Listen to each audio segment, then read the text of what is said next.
पंज प्याले पंज पीर छठम पीर बैठा गुर भारी। अर्जन काया पलट कै मूरत हर गोविंद सवारी। जदों साहिब धन श्री गुरु अर्जन देव महाराज गुरता गद्दी ते विराजमान होए, इन्हां दा अपना ही वड्डा भरा प्रिथी चंद इन्हां दा विरोधी हो गया। इत्थों तक इतिहास विच जिक्र है भी जदों बाबा बुढ़ा जी साहिब धन श्री गुरु अर्जन देव महाराज जी नूं गुरियाई वाली जिहड़ी पग बन्नण लगे ना, इन्हें पग हाथ विचों खोल ली सी प्रिथी चंद ने भी मैं वड्डा हां, मेरा हक है, तुसीं भी अर्जन दे नाल मिल गए हो। ये पग लैके चला गया सी गुरियाई वाली। उदों बाबा बुढ़ा जी ने आख्या सी भी तू पग बेसक लै जा, ये जिहड़ी जोत धुर तो गुरु अर्जन देव महाराज जी दे अंदर प्रकाश होई है, संगत इन्हां नूं ही गुरु मन्नेगी। उन्हें बड़े यतन कीते, अपने आप नूं गुरु अखवाउंदा रहा। उहदा पुत्र मेहरबान, उन्हें धन श्री गुरु ग्रंथ साहिब महाराज जी दे बराबर अपनी कच्ची बाणी रचनी शुरू कर दी। सब कुछ चल रहा सी, सिख संगत गुरु अर्जन देव महाराज जी ने गुरु मान के नकमस्तक हुंदी। हुण घर औलाद नहीं, पर माता गंगा जी ने कदे भी गुरु अर्जन देव महाराज जी नूं ये नहीं आख्या भी घर औलाद नहीं है, कदे नहीं आख्या। पर अज उन्होंने बीबी करमों दे बोल सुने, अपनी जठानी बीबी करमों दे प्रिथी चंद दे घरों। वो आखरी सी प्रिथी चंद नूं भी तुसीं कहंदे सी भी गुरियाई तुहानूं मिल जाएगी, सब कुछ साडा होवेगा, पर तुहानूं तां संगत ने गुरु मन्निया ही कोई नहीं। तुहानूं संगतां गुरु नहीं मनदियां, तुसीं कहंदे सी सब कुछ मेरा होवेगा, पर होया तां कुछ नहीं। अगों प्रिथी चंद आखदा है, बड़े कड़वे बोल आखे, कहंदा इन्हां दे घर किरा औलाद है, साडे पुत्र ने ही अगे गुरु बनना है, इन्हां दे घर औलाद नहीं, साडा पुत्र मेहरबान ही अगे गुरियाई दा मालिक होवेगा। इन्हां दा वंश ही नहीं अगे चलिया। जदों ये बोल माता गंगा जी ने सुने, अज दिल वलुंदरिया गया। हुण साहिब धन श्री गुरु अर्जन देव महाराज जी जदों घर आए ना, हाथ जोड़ के अरदास बेनती की, तुसी दीन दुनिया दे मालिक हो, सबना दियां झोलियां भरदे हो, झोलियां भरन वाले हो। अज तां शरीक भी ताने मेहणे मारन लग पे ने भी इन्हां दा तां है ही कुछ नहीं, किरपा करो घर औलाद होवे। हुण साध संगत जी गल देखो, गुरु अर्जन देव महाराज समर्थ सन, खजाने उन्हां दे सन, वो दुनिया दी झोलियां भर सकदे सन, अपने घर भी किरपा वरतान विच उन्हां नूं कोई देरी नहीं सी, क्योंकि मालिक सन। पर उन्हां ने वडियाई दित्ती गुरसिख नूं। साध संगत जी गुरसिख भी ओ जिन्हों 2 बार गुरु नानक पातशाह जी ने गुलवकड़ी विच लिया होवे, 2 बार। बचपन विच ही जिन्हें गुरु नानक पातशाह जी दर्शन कीते होण, जो बचपन विच गुरु नानक पातशाह जी नूं आख के गए होण भी है उम्र न्याणी, पर तेरियां गल्लां बूढ़ियां वालियां ने, तू बूढ़ा है, भी तेरे सियाणप है, तेरे अंदर बुजुर्गी है, जिन्नी समझ जाके बुजुर्गी विच नहीं आउंदी, तैनूं बचपन विच आ गई है। धन धन बाबा बुढ़ा साहब जी कहंदे कोई गल नहीं, जे उन्होंने ताने मेणे मारे ने, इंद्री जित सिंह है साडा सेवक बाबा बुढ़ा जी, इंद्री जित आखदे सन, क्योंकि इन्हां ने इंद्रियां नूं जित लिया सी, काबू कर लिया सी। भी तू उन्हां कोल जा, उन्हां नूं आख, ओ अरदास करन ते जरूर औलाद होवेगी। साध संगत जी एक गल याद रखियो भी असीं कई वारी आख दिंदे आ भी गुरु अर्जन देव महाराज उन्हां दे घर सब कुछ सी, उन्हां ने आप ही क्यों नहीं औलाद बख्शी, पर उन्हां ने मान दिता है गुरसिख नूं। एक गल सानूं याद रखनी चाहिदी है भी बाबा बुढ़ा जी गुरियाई दे हकदार सन, इन्हां ने गुरियाई नहीं लई सी, ਗੁਰੂ ਰਾਮਦਾਸ ਮਹਾਰਾਜ ਜੀ ਕੋਲੋਂ, ਕਹਿੰਦੇ ਮੈਂ ਸੇਵਕ ਹਾਂ, ਮੈਨੂੰ ਸੇਵਕ ਹੀ ਰਹਿਣ ਦਿਓ। ਬਚਨ ਕੀਤੇ ਸਨ ਵੀ ਬਾਬਾ ਬੁੱਢਾ ਇਹ ਸਿੱਖੀ ਦਾ ਜਹਾਜ਼ ਹੈ, ਬਾਬਾ ਬੁੱਢਾ ਇਹ ਸਿੱਖੀ ਦਾ ਥੰਮ ਹੈ। ਤੀਜਾ ਬਚਨ ਕੀਤਾ ਸੀ ਵੀ ਜਿਵੇਂ ਗੁਰੂ ਸਾਹਿਬ ਦਾ ਨਾਮ ਲੈਣ ਤੇ ਪਾਪ ਕੱਟੇ ਜਾਂਦੇ ਨੇ, ਇਸ ਤਰ੍ਹਾਂ ਜਿਹੜਾ ਬਾਬਾ ਬੁੱਢਾ ਜੀ ਦਾ ਨਾਮ ਲਿਆ ਕਰੇਗਾ ਉਹਦੇ ਵੀ ਪਾਪ ਕੱਟੇ ਜਾਇਆ ਕਰਨਗੇ। ਵੀ ਗੁਰਸਿੱਖ ਜੇ ਹੋਵੇ ਪੂਰਾ ਕੱਲਾ, ਗਾਲੜੀ ਗੁਰਸਿੱਖ ਨਾ ਹੋਵੇ ਗੱਲਾਂ ਬਾਤਾਂ ਵਾਲਾ, ਉਹ ਗੱਲ ਵੱਖਰੀ ਹੈ। ਜੇ ਸੱਚਾ ਗੁਰਸਿੱਖ ਹੈ ਫਿਰ ਸਾਧ ਸੰਗਤ 'ਚ ਇੱਕ ਗੱਲ ਧਿਆਨ ਦਿਓ, ਖੇਤੀ ਪਾਣੀ ਤੋਂ ਬਗੈਰ ਸੁੱਕ ਜੇ ਨਾ, ਉਹਨੂੰ ਪਾਣੀ ਮਿਲ ਜੇ ਹਰੀ ਹੋ ਜਾਂਦੀ ਹੈ, ਪਰ ਜੇ ਪਾਣੀ ਨਾਲ ਖੇਤੀ ਮਰ ਜੇ ਨਾ, ਪਾਣੀ ਦੇ ਨਾਲ ਉਹ ਮੁੜ ਕੇ ਹਰੀ ਨਹੀਂ ਹੁੰਦੀ। ਇਸ ਤਰ੍ਹਾਂ ਜੇ ਗੁਰੂ ਕਿਸ ਨੂੰ ਧੱਕ ਦੇ ਤੇ ਸਿੱਖ ਅਰਦਾਸ ਕਰਕੇ ਜਿਹੜੀ ਗੁਰੂ ਨਾਲ ਦੂਰੀ ਬਣੀ ਹੁੰਦੀ ਉਹਨੂੰ ਗੁਰੂ ਨਾਲ ਮਿਲਾ ਸਕਦਾ ਹੈ, ਪਰ ਜਿਹਨੂੰ ਸਿੱਖ ਧੱਕ ਦੇ ਗੁਰੂ ਵੀ ਉਹਦੀ ਫਿਰ ਬਾਹ ਨਹੀਂ ਫੜਦਾ। ਦੇਖੋ ਸਿੱਖੀ ਨੂੰ ਮਾਣ ਦਿੱਤਾ ਹੈ ਗੁਰੂ ਸਾਹਿਬ ਆਪ ਸਮਰੱਥ ਸਨ। ਇੱਕ ਹੋਰ ਘਟਨਾ ਜਿਹਨੂੰ ਮੈਂ ਸਾਂਝੀ ਕਰ ਦੇਵਾਂ, ਜਦੋਂ ਭਾਈ ਗੁਰਮੁਖ ਨੇ ਪੁੱਛਿਆ ਸੀ ਨਾ ਗੁਰੂ ਅਰਜਨ ਦੇਵ ਮਹਾਰਾਜ ਜੀ ਨੂੰ ਵੀ ਅੱਜ ਦੇ ਸਮੇਂ 'ਚ ਕੋਈ ਐਸਾ ਗੁਰਸਿੱਖ ਦੱਸੋ ਜਿਹੜਾ ਭਾਣੇ ਨੂੰ ਸੱਤ ਕਰਕੇ ਮੰਨ ਲਵੇ, ਪਰਮਾਤਮਾ ਨੂੰ ਉਲਾਂਭਾ ਨਾ ਦੇਵੇ। ਉਦੋਂ ਗੁਰੂ ਅਰਜਨ ਦੇਵ ਮਹਾਰਾਜ ਨੂੰ ਸਮਝਾ ਸਕਦੇ ਸਨ, ਪਰ ਉਦੋਂ ਮਾਣ ਦਿੱਤਾ ਸੀ ਭਾਈ ਭਿਖਾਰੀ ਨੂੰ। ਕਹਿੰਦੇ ਜਾ ਲਾਹੌਰ ਭਾਈ ਭਿਖਾਰੀ ਨੂੰ ਮਿਲ, ਉਹ ਤੈਨੂੰ ਦੱਸੇਗਾ ਵੀ ਭਾਣਾ ਕਿਵੇਂ ਮੰਨਿਆ ਜਾਂਦਾ ਹੈ। ਸੋ ਇਸ ਤਰ੍ਹਾਂ ਆਖ ਦਿੱਤਾ ਵੀ ਇੰਦਰੀ ਜਿੱਤ ਸਾਡਾ ਸੇਵਕ ਹੈ ਬਾਬਾ ਬੁੱਢਾ।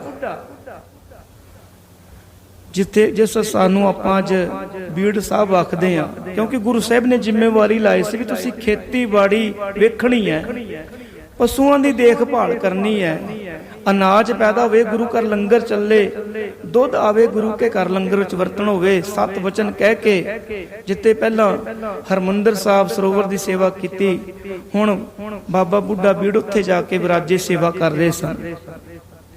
ਹੁਣ ਸਾਧ ਸੰਗਤ ਜੀ, ਹੁਣ ਮਾਤਾ ਜੀ ਨੇ ਆਪਣੇ ਮਨ ਅੰਦਰ ਨਿਰਣਾ ਕਰ ਲਿਆ ਵੀ ਸਵੇਰੇ ਹੀ ਜਾ ਕੇ ਅਰਦਾਸ ਕਰਵਾਵਾਂਗੀ, ਤੇ ਨਾਲ ਗੁਰੂ ਸਾਹਿਬ ਨੇ ਇਹ ਵੀ ਦੱਸ ਦਿੱਤਾ ਵੀ ਸ਼ਰਧਾ ਭਾਵਨਾ ਦੇ ਨਾਲ ਤੁਸੀਂ ਲੰਗਰ ਲੈ ਕੇ ਜਾਇਓ, ਮਿੱਸੇ ਪ੍ਰਸਾਦੇ, ਲੱਸੀ, ਗੰਢਾ ਤੇ ਅਚਾਰ। ਇਹ ਉਹਨਾਂ ਨੂੰ ਬਹੁਤ ਪਸੰਦ ਹੈ, ਇਹ ਤੁਸੀਂ ਲੈ ਕੇ ਜਾਣਾ ਹੈ। ਜਦੋਂ ਲੰਗਰ ਛਕਣਗੇ, ਜਦੋਂ ਮੌਕਾ ਲੱਗਿਆ ਤੁਸੀਂ ਇਹਨਾਂ ਤੋਂ ਇਹ ਦਾਤ ਲੈ ਲੈਣੀ ਹੈ, ਉਹਨਾਂ ਕੋਲੋਂ ਅਰਦਾਸ ਕਰਵਾ ਲਿਓ।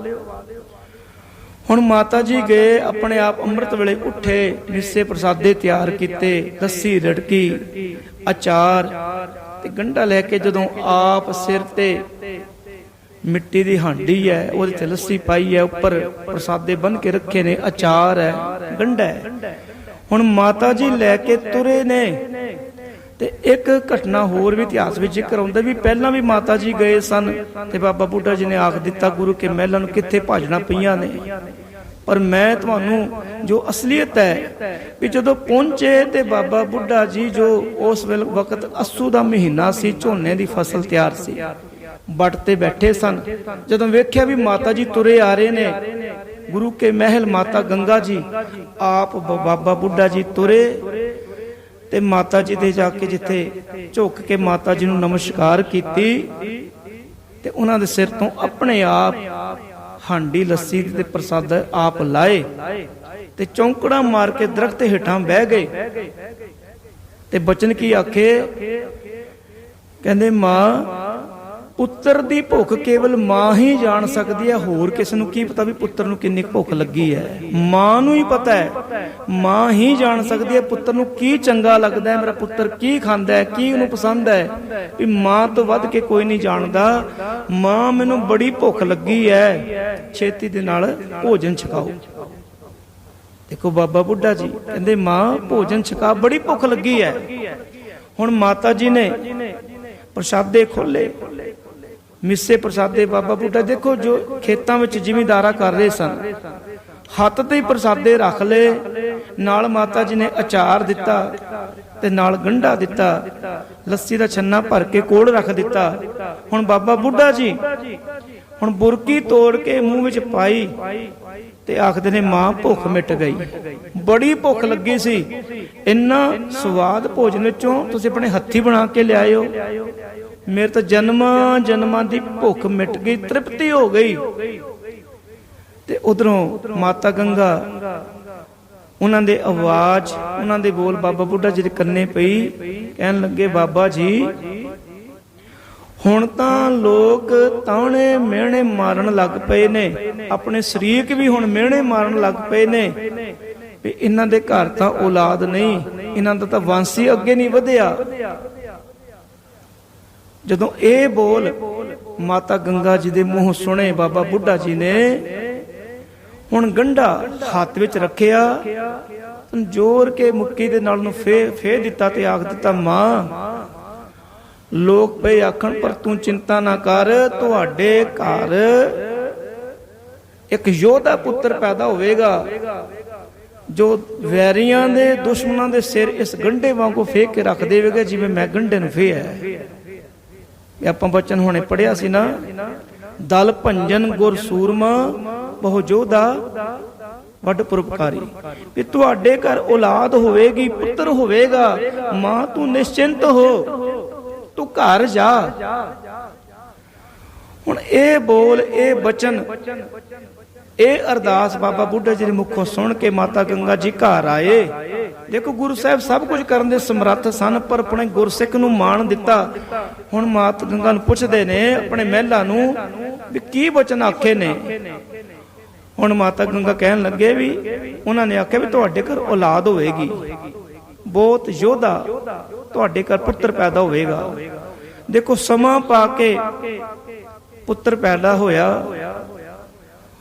ਗੁਰੂ ਕੀ ਵਡਾਲੀ, ਗੁਰੂ ਸਾਹਿਬ ਗੁਰੂ ਕੀ ਵਡਾਲੀ ਪਹੁੰਚ ਗਏ ਸਨ ਮਾਤਾ ਗੰਗਾ ਜੀ ਨੂੰ ਲੈ ਕੇ। ਉੱਥੇ ਉਹਨਾਂ ਦੇ ਘਰ ਪੁੱਤਰ ਹੋਇਆ। ਹੁਣ ਜਦੋਂ ਪੁੱਤਰ ਹੋਇਆ, ਗੁਰੂ ਅਰਜਨ ਦੇਵ ਮਹਾਰਾਜ ਨੂੰ ਸੁਨੇਹਾ ਮਿਲਿਆ ਵੀ ਤੁਹਾਡੇ ਕੋਲ ਪੁੱਤਰ ਹੋਇਆ, ਤੇ ਉਹਨਾਂ ਨੇ ਸੁਨੇਹਾ ਭੇਜਿਆ ਵੀ ਬਾਬਾ ਬੁੱਢਾ ਜੀ ਨੂੰ ਆਖੋ ਗੁਰੂ ਕੀ ਵਡਾਲੀ ਪਹੁੰਚਣ। ਹੁਣ ਬਾਬਾ ਬੁੱਢਾ ਜੀ ਪਹੁੰਚੇ ਨੇ ਗੁਰੂ ਕੀ ਵਡਾਲੀ। ਦੇਖੋ ਕਿੰਨਾ ਮਾਣ ਹੈ।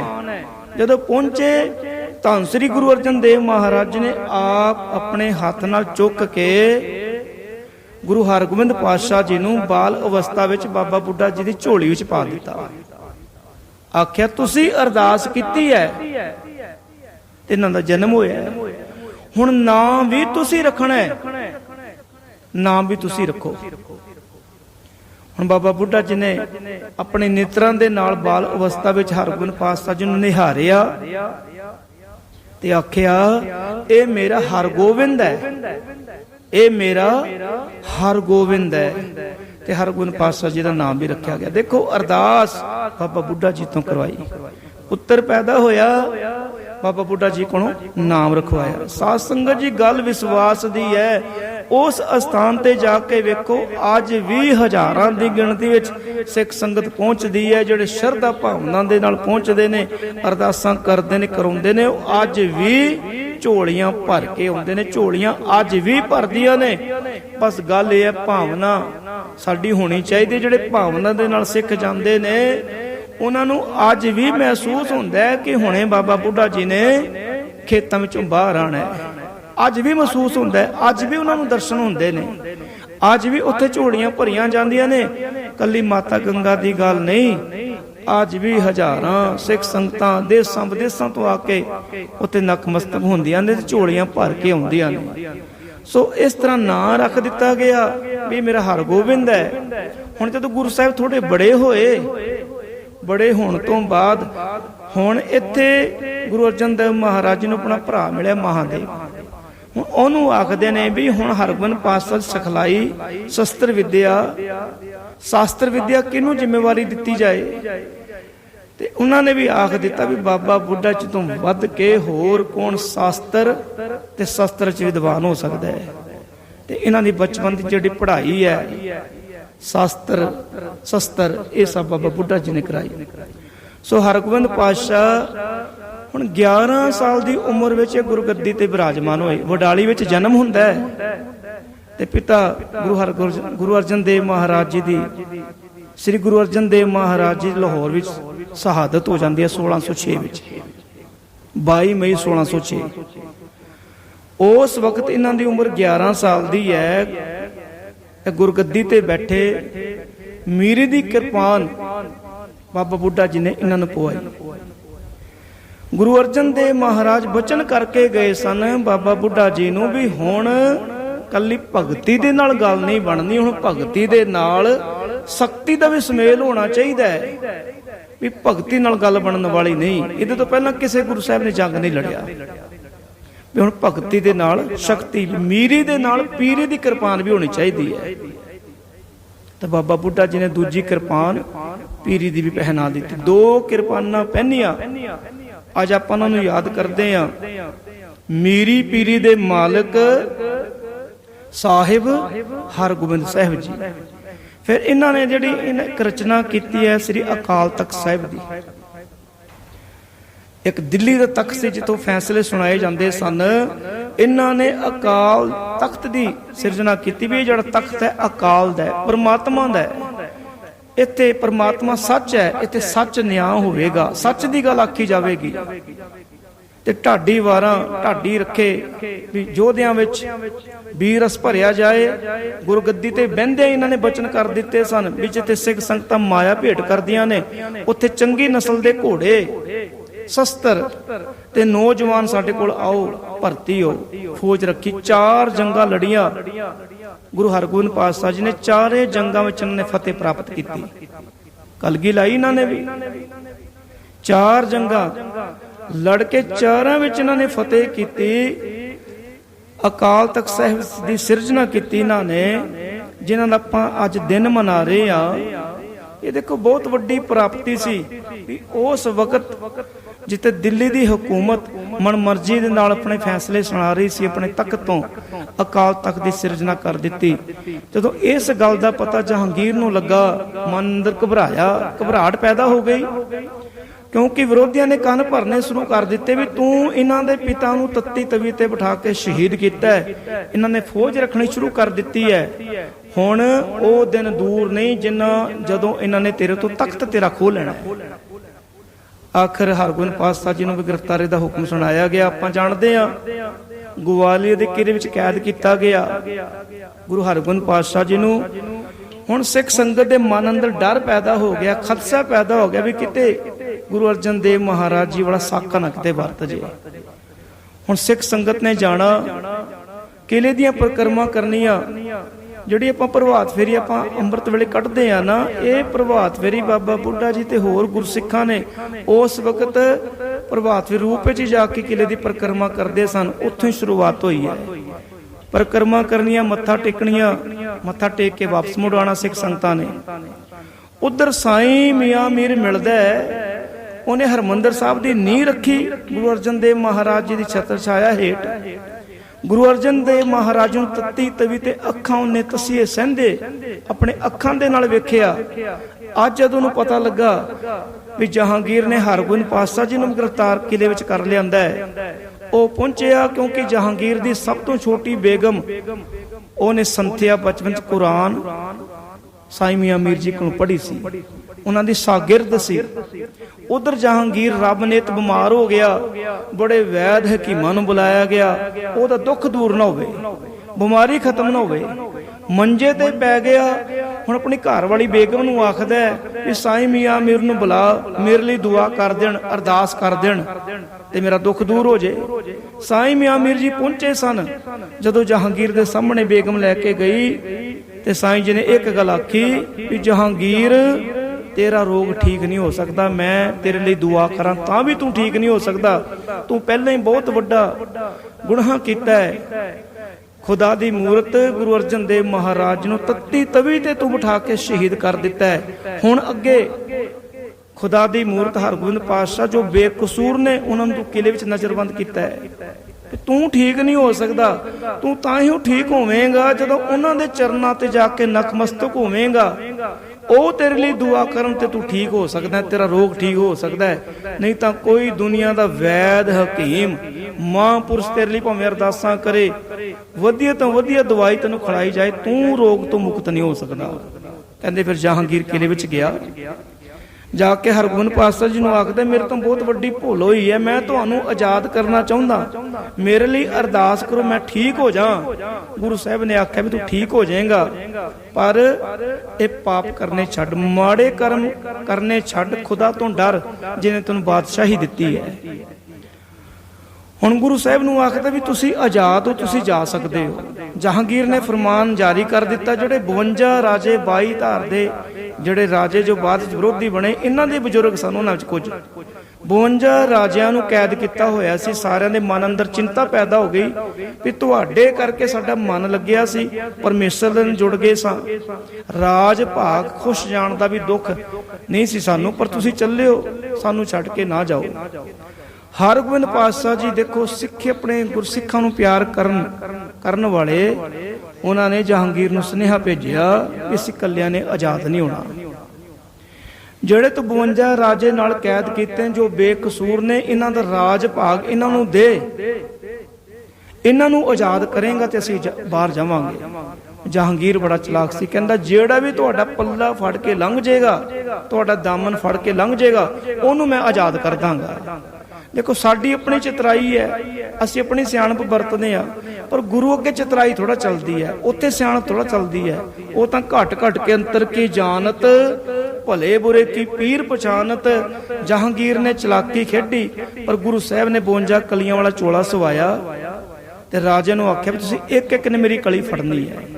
ਹੁਣ ਜਹਾਂਗੀਰ ਆਇਆ ਵੀ ਜਿਹੜਾ ਵੀ ਪੱਲਾ ਫੜ ਕੇ ਲੰਘੇਗਾ ਉਹਨੂੰ ਮੈਂ ਆਜ਼ਾਦ ਕਰ ਦਾਂਗਾ। ਹੁਣ ਗੁਰੂ ਜਾਣੀ ਜਾਣ ਹੈ, 52 ਕਲੀਆਂ ਵਾਲਾ ਚੋਲਾ ਹਰਗੋਬਿੰਦ ਪਾਤਸ਼ਾਹ ਜੀ ਨੇ ਸਵਾਇਆ ਤੇ ਸਾਰਿਆਂ ਨੇ ਇੱਕ ਇੱਕ ਕਲੀ ਫੜੀ ਤੇ ਸਾਰੇ ਬਾਹਰ ਗੁਰੂ ਸਾਹਿਬ ਨੇ ਆਜ਼ਾਦ ਕਰਾ ਦਿੱਤੇ। ਸੋ ਅੱਜ ਆਪਾਂ 6ਵੇਂ ਪਾਤਸ਼ਾਹ ਸ੍ਰੀ ਗੁਰੂ ਹਰਗੋਬਿੰਦ ਪਾਤਸ਼ਾਹ ਜੀ ਦਾ ਪ੍ਰਕਾਸ਼ ਦਿਹਾੜਾ ਮਨਾ ਰਹੇ ਹਾਂ। ਅੰਮ੍ਰਿਤ ਵੇਲੇ ਤੋਂ ਦੀਵਾਨ ਸਜੇ ਹੋਏ ਨੇ ਤੇ ਬਾਹਰ ਜੋ ਪੁਰਾਤਨ ਰਵਾਇਤ ਅਨੁਸਾਰ ਜਿੱਥੇ ਅੰਦਰ ਗੁਰਬਾਣੀ ਦਾ ਲੰਗਰ ਚੱਲ ਰਿਹਾ ਹੈ, ਗੁਰਬਾਣੀ ਦਾ ਪ੍ਰਵਾਹ ਚੱਲ ਰਿਹਾ ਹੈ, ਬਾਹਰ ਅੰਮ੍ਰਿਤ ਵੇਲੇ ਤੋਂ ਮਿੱਸੇ ਪ੍ਰਸਾਦਿਆਂ ਦਾ ਲੰਗਰ, ਲੱਸੀ, ਅਚਾਰ, ਗੰਢਾ ਜੋ ਪੁਰਾਤਨ ਚੱਲਦੀ ਆ ਰਹੀ ਹੈ ਮਰਿਆਦਾ ਇਸ ਗੁਰਪੁਰਬ ਨਾਲ ਜੁੜੀ ਹੈ, ਉਹ ਅੰਮ੍ਰਿਤ ਵੇਲੇ ਤੋਂ ਲੰਗਰ ਵੀ ਅਟੁੱਟ ਚੱਲ ਰਿਹਾ ਹੈ। ਸਿੱਖ ਸੰਗਤਾਂ ਬਹੁਤ ਪ੍ਰੇਮ ਸਤਿਕਾਰ ਸ਼ਰਧਾ ਦੇ ਨਾਲ ਇਸ ਦਿਨ ਨੂੰ ਮਨਾ ਰਹੀਆਂ ਨੇ। ਸੋ ਸਤਿਗੁਰੂ ਜੀ ਕਿਰਪਾ ਕਰਨ, ਸਾਨੂੰ ਨਾਮ ਦੀ ਦਾਤ ਬਖਸ਼ਿਸ਼ ਕਰਨ, ਆਪਣੇ ਚਰਨਾਂ ਦਾ ਪਿਆਰ ਬਖਸ਼ਣ। ਜੋ ਗੁਰੂ ਸਾਹਿਬ ਦੇ ਹੁਕਮ ਨੇ, ਪੂਰਨੇ ਨੇ, ਉਹਨਾਂ ਤੇ ਅਸੀਂ ਚੱਲ ਸਕੀਏ। ਗੁਰੂ ਸਾਹਿਬ ਸਾਨੂੰ ਬਾਲ ਬੋਧ ਤਾਕਤ ਬਖਸ਼ਿਸ਼ ਕਰਨ। ਸੋ ਭੁੱਲਾਂ ਚੁੱਕਾਂ ਦੀ ਖਿਮਾ ਬੁਲਾਓ ਫਤਿਹ। ਵਾਹਿਗੁਰੂ ਜੀ ਕਾ ਖਾਲਸਾ, ਵਾਹਿਗੁਰੂ ਜੀ ਕੀ ਫਤਿਹ। ਹੁਣ ਪ੍ਰਧਾਨ ਸਾਹਿਬ ਉਹਨਾਂ ਨੇ ਵੀ ਸੰਗਤਾਂ ਦੇ ਦਰਸ਼ਨ ਕਰਨੇ ਨੇ, ਆਓ ਉਹਨਾਂ ਦੇ ਵਿਚਾਰ ਸਰਵਣ ਕਰੀਏ।